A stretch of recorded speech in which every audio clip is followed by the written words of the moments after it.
subscribe, and tell a friend. Now, let's break it down with your host and sought-after slayer of bad pricing, Marcos Rivera. What's up and welcome to the Street Pricing Podcast. I'm Marcos Rivera, author, founder, and pricing coach.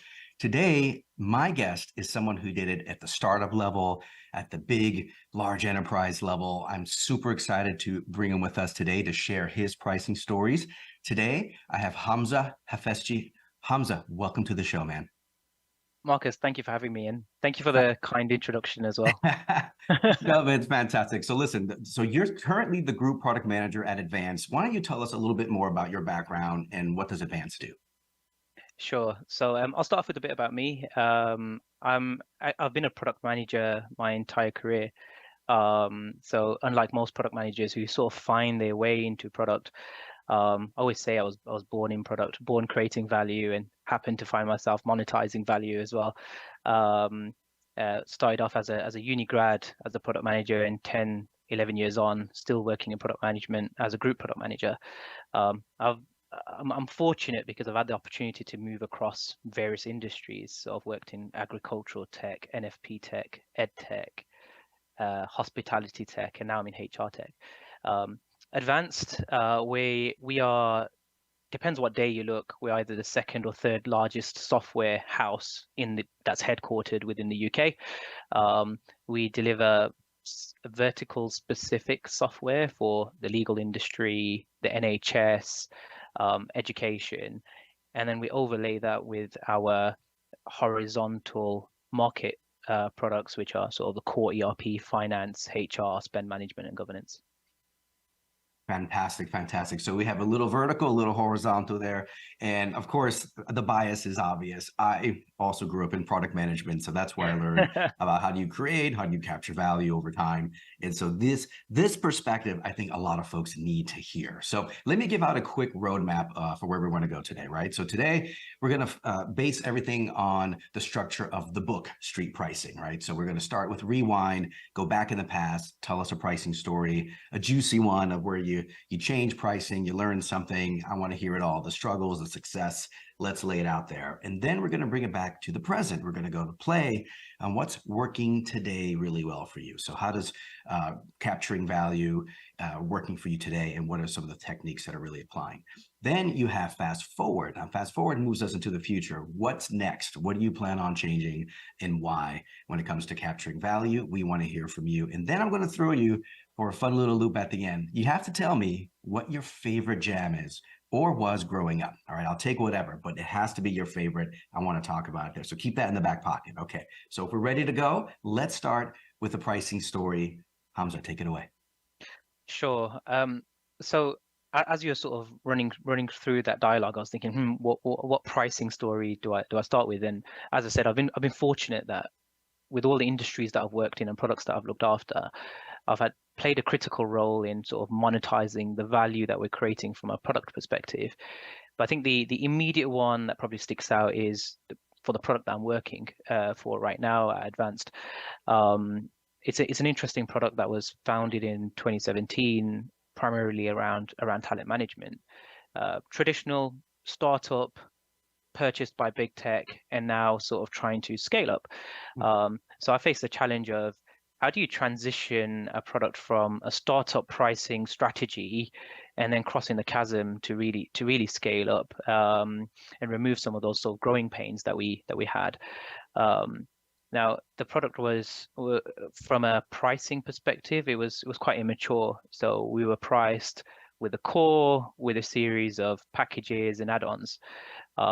The modules didn't really offer enough value to be sold as add-ons. Only 10% of customers ever opted for an add-on, and the usual point of acquisition was the usual point that they purchased these was that point of acquisition.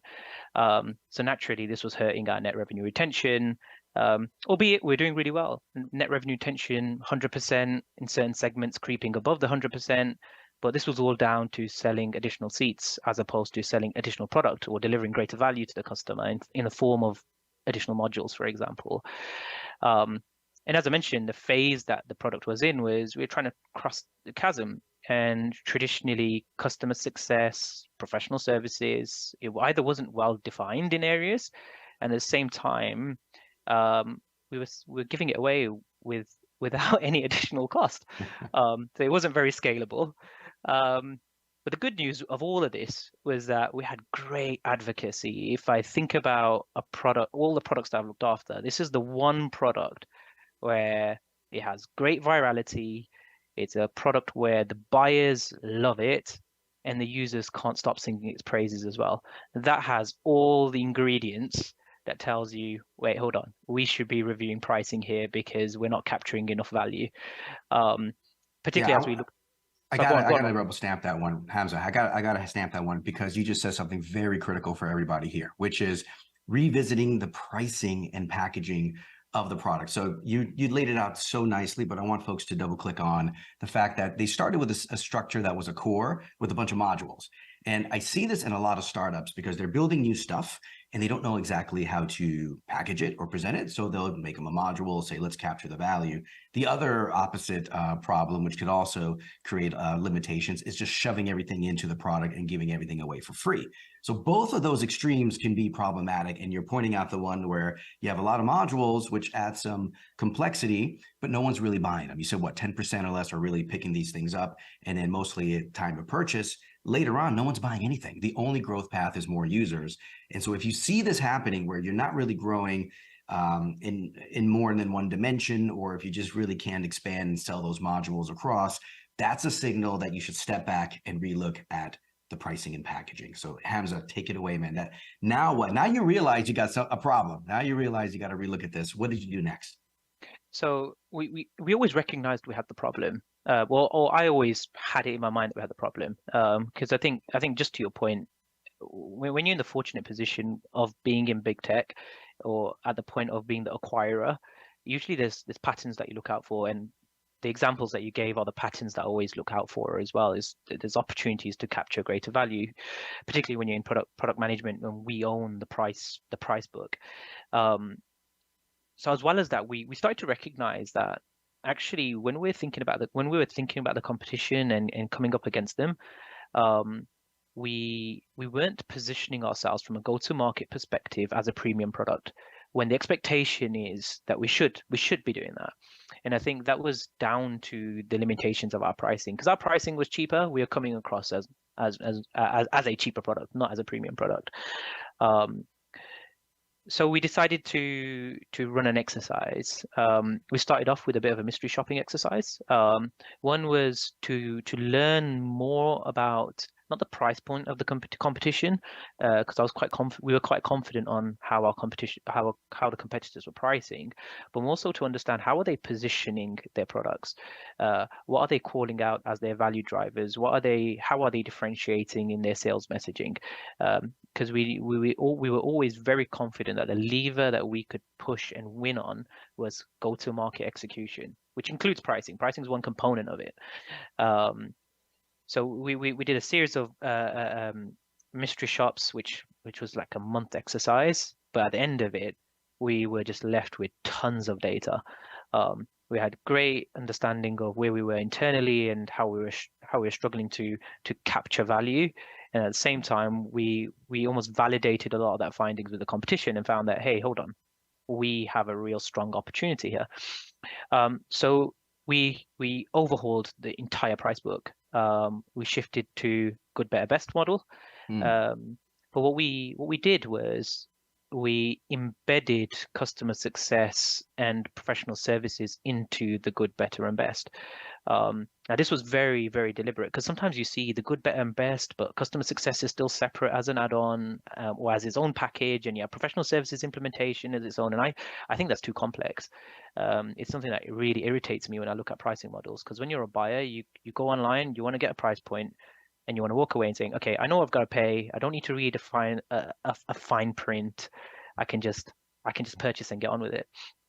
So we found that actually our point of differentiation was not just in the technology, it was in the services we were offering. So we built out a good, better, best services wrapper alongside the tech, and the various elements were complementary to one another. So it really dictated how we positioned each of those three packages, if you like. And the outcome was great. It was everything that we expected. Look, we shifted to packages. We raised our win value by 50%. So we started off at 11K and went up to 16K on the average order value. Surpassed our initial prediction of 30%. We set a goal of, hey, we want to increase our win value by 30%, significantly increased, and we're now starting to see the fruits of our labor from a net revenue retention perspective. So our net revenue retention has jumped by +5 points, incredibly positive. Nice. I think that's been one of the biggest challenges, actually. I always find implementing pricing for new business or new customers is so simple, right? You publish a new price point, they go purchase, and it's done. Actually, the complexity is, hey, what do you do when you've got customers on an old price point, they've got a really good rate, and actually you want to go back to them and say, hey, Mr. Customer, Mrs. Customer, you actually got to pay us a bit more. That's always a challenge, because you've got to ensure that you have the right strategies in communicating the value, enabling the team to communicate the value, and then actually deploying a coherent message from both your marketing messages as well as the messages that your people on the ground are sharing. And thankfully, we've started to crack that nut, and that's been proven through the net NRR improvements as well. Yeah, to 100 to 105, you said, right? So it's like a 5-point jump. And listen, you put a lot of great stuff just in that last few minutes. There is something that I want everyone also to key in on, is you went to a more good, better, best structure, which tends to be a pretty common structure in SaaS today, right? You have those who want less, get less, pay less, and those who want more, get more, and pay more. And you have a nice little trajectory there. But what you did was something very clever, was you took the information you got from the secret shopper, which I'm going to ask you how you did that exactly, because everyone's probably behind me wondering, like, did he literally just shoot over a quote or a question or inquiry? But the main thing here is that you found out that it's the services that set you apart. And then instead of giving them away for free, you started blending them into the package and creating what I call more of an experience than a package. And so the services that are included help the customer get to value in a certain way. And that is also part of what they're paying for, not just the value, the features and whatever itself, but also how they get there and what type of support and onboarding they get and all those other things. So that's a very key piece, is blending it into your packages is a really great way to accentuate some differentiation on the experience you want to give your audience, right? Now, you got some information through some mystery shopping, and just break it down. Like, what did you do? Did you pick up the phone? Did you shoot over an email? How did you get that info? It was an interesting one. But just before I jump onto that, Marcus, I just want to touch on a point that you made a short while ago, around blending in the customer success and sort of professional services element. You have to remember where we are in the product lifecycle as well, right? So we're in scale up mode. We're not as feature rich as the main competition that have mature products out there. So we had to really think about differentiating. And I'd urge everyone thinking about, hey, what are your points of differentiation? Doesn't always have to be your features. And especially when you're at that point in your product lifecycle, you'll look at your pricing and you'll see all your features and you'll feel depressed comparing it to the competition. But you shouldn't, because there's other ways to compete and drive value from your overall offering. Anyway, that's my 2 pence. How do we mystery shop? We had a salesperson who was in our team, and funnily enough, he actually handed in his notice. He was getting ready to move on, but in a unique way. He was getting ready to move on and open his own business. He was starting a consultancy. So we sat down with him and we was like, hey, we want to run this project. You've just started up your own business. It's not in this industry. How about you run a mystery shopping exercise for a tool that may benefit your business? It may not, but you could leave on a bang. So under his business name, the pretense of his business emails and everything else, went away, set out feelers on websites, and we worked the way through. And actually, when we were measuring the mystery shop, we weren't just measuring, hey, let's get through to the demo and look at understand experience and intelligence.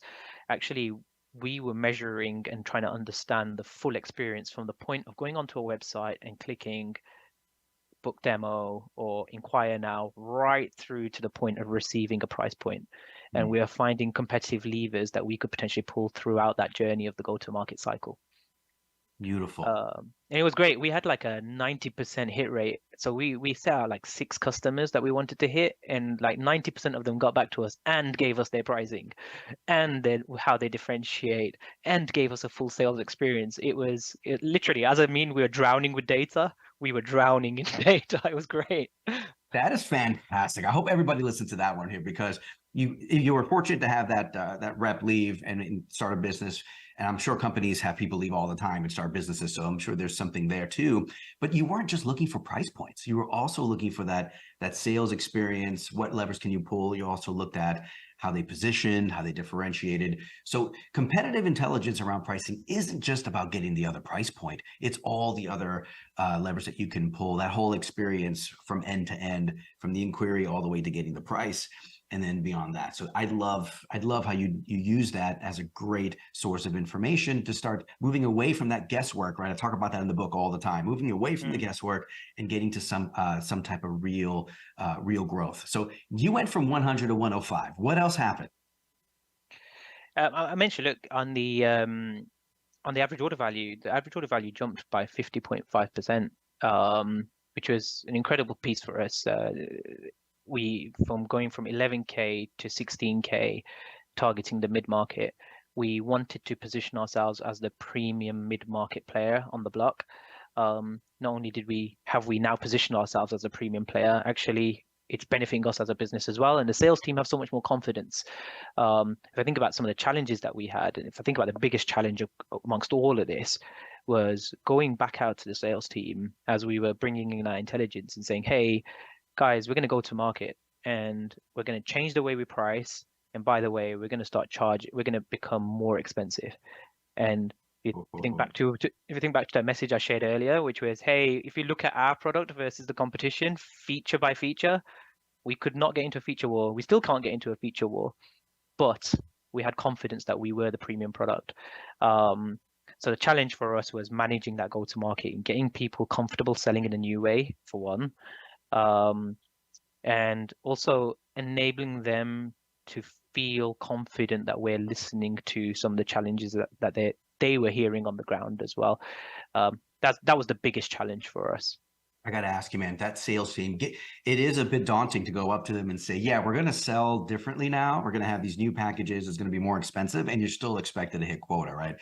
What was maybe like a big pushback? What did sales say? How do they feel reacting to that news? Did you get any knee-jerk reactions from them before you're able to calm them down? Oh, we got loads of. You always get the knee-jerk reaction from sales, right? We're not going to win like this. We can't sell this way. How can we be positioning as a premium product? But I think this is where my experience came in, right? I think with any change initiative that you're delivering, the go-to-market execution is so important. So what we did was we embedded the sales team into the decision making from day dot. They were part of the pricing committee, or at least the influential members within the team were part of the pricing committee. Even when at times we had already made decisions, we were fairly confident with where we were going, but we helped the team to feel as if they owned the change. Now, part of that was once we implemented, we said, hey, we're going to go through. We were so confident we had it right because we had so much data, right? For half a year, we said, hey, we're going to have a open pricing committee. Every deal that you guys sell, we're going to measure. We're going to understand what impact did it have from a commercial perspective, what was the experience for the customer, and what was your experience from a sales perspective. And we dissected every single opportunity. So by the end of it, after a month or 2 months, the sales teams got sick of it. They're like, let's stop this. There's no need for it. So they waved the flag. Okay, that's fine. Yeah.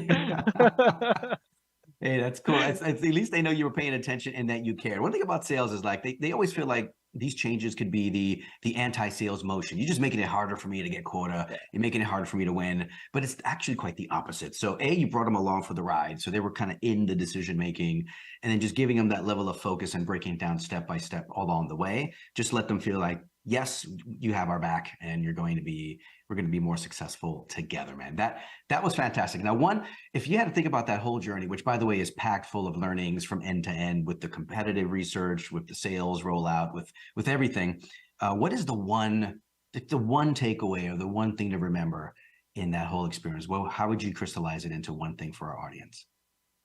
I would say articulating value is not just, or selling value is not just the price point. You've got to think about the entire piece of your value chain. Doesn't have to be the product, doesn't have to be your services. It could be just your implementation and support. But it's something to consider. Like, think about your entire value chain and think about how do you deliver the value for your value chain and recognize it. I like that so much. So many get fixated on that number, on that price. It's actually far more than that, and to make gains, and you've proven that with your research. So let's bring us from the past to the present. Let's bring us to play. What's working right now these days? What's a technique or something you've implemented that's getting really good results? Yeah, so I think I'll continue with this similar example because over time we've adapted and we've changed and we've made small edits.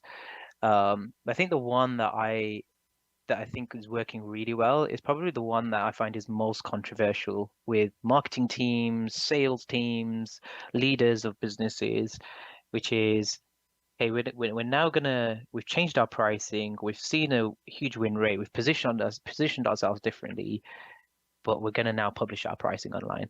We're gonna be completely transparent. And I always find that leaders find this so scary. Yeah. And I mean, people might find this provocative, right? But and I don't understand why the biggest insecurity is that your competitors will know your price point and how they react to it. Actually, from my experience, what I find is that the competition focus less on you when they can see your pricing and actually find themselves in a defensive mode. Now, I'll explain it in a bit more detail. What I found was, as we said, hey, we're going to publish our pricing online, we focused so hard as a team on value articulation. How do we articulate the value that our product and services delivers to the market more than we would have done if we didn't publish it online? I don't think we would have spent so much time really giving it thought. And what else has happened is we've kept ourselves honest. So as we're delivering more value through the product, delivering new features, assigning them to packages, we go back to that value articulation again. How are we going to articulate it? What does the website look like? What does our messaging look like? Yada yada yada yada. And I think what's started to happen with us now is that it's back to that famous saying, right? Like, out of sight, out of mind. So when the pricing's not there, I feel like the competition don't really care. But when the pricing's online, they look at your website, they see the way you articulate the value, and I find that you almost create this smoke screen of fear. It's happened to me when I started off earlier in my career. I'd look at the competition. I know they weren't great, but suddenly they have pricing, they're articulating the value, getting like, oh my God, this place is the best product ever, and it's the best place to work for, and everything else. And you find yourself in this tunnel. And I always say to my product teams, right, like, hey guys, competition is one part of the jigsaw when it comes to intelligence, but we stay in our lane. We know what we're worth, we know where we're going, and we focus on our trajectory. We'll use the insights that we get, and that's it. It's a component of decision making. So I think it's all about trusting your source, publishing it online, and actually creating that almost smoke screen for the competition. And do you know what else is great? Like, from a lead gen perspective, we know that if a buyer goes onto the website, they looked at pricing, they've tinkered around with the numbers, messed around with the packages, read through them, and then hit book a demo. That is a much more qualified lead than someone that's just landed on the website and clicked book a demo. That's a very key point there and all that. So some of that's a little counterintuitive, right? You're like thinking like, oh, wait, did I just expose all that? But of the psychology play, the putting them on the defensive, the strutting in your lane, I love that. And being focused on what you do and knowing what you're worth is really the key behind a lot of that. Hamzah, that was fantastic. One last thing on the future. So things are working, but you're going to change something, I bet. What are you thinking of changing and why? This is another big change that we're actually implementing at the moment, or in the process of, right? So the next change for us is to consider product-led growth. It's driven by two factors, right? The numbers prove the impact of PLG. I mean, when you read some of the stuff from OpenView, which I'm sure most of your listeners probably do, there's significant gains across all SaaS metrics, whether it's revenue scale, growth multiples, NRR, Rule of 40, yada yada. But the product that we look after, it has everything in its armory to drive virality. And we've been really considering how do we do that? How do we take our pricing and acquisition to a new level? And I think being in product management allows us to think about this way, because being in product management and owning the price book allows us to do this. I think if I wasn't in product management, maybe we wouldn't be thinking about this way. So we've actually started off with an experiment. You'll find this interesting. We have on our website, we have like over 70,000 to 100,000 users a month that land on the website and might consume some content or book a demo. We've created a black door experiment. We changed the book a demo button to get started now. A prospect clicks on it, and all it takes them to is a window saying coming soon. But we're experimenting, seeing, wait, hold on, from our organic traffic, how many buyers do we have that are actually interested in getting started now? So we're currently in measure phase. We've had 1 month of the experiment. It's proven really valuable. We're going to run until the end of December, and then from there we're going to plan actually how do we implement product-led growth. The hypothesis is that we will start with a freemium and then and really go at it. But the experiment is leading itself down. Potentially we might start with the free trial. But yeah, that's what's on the agenda for us. Big change. We will have a get started now and then keep with our starter, standard, and ultimate packages as well. So yeah, really exciting times. That's super exciting. And it's all deliberate. It's all intentional, step by step. No guesswork going on here. Like every single thing you're putting in place is leading you or giving you a piece of information for the next step. So I wish you best of luck on that freemium launch and as you continue to plow forward. So Hamzah, you came in today with a phenomenal accent and even better content. And you're giving us some good stuff today, man. Thank you so much for just taking it to the streets, dropping some knowledge today, man. I want to thank you for all the key lessons on competitive, on just crossing that chasm, as you mentioned in the beginning. I thought that was phenomenal takeaways, man. Thank you again. No, you're welcome. You're welcome.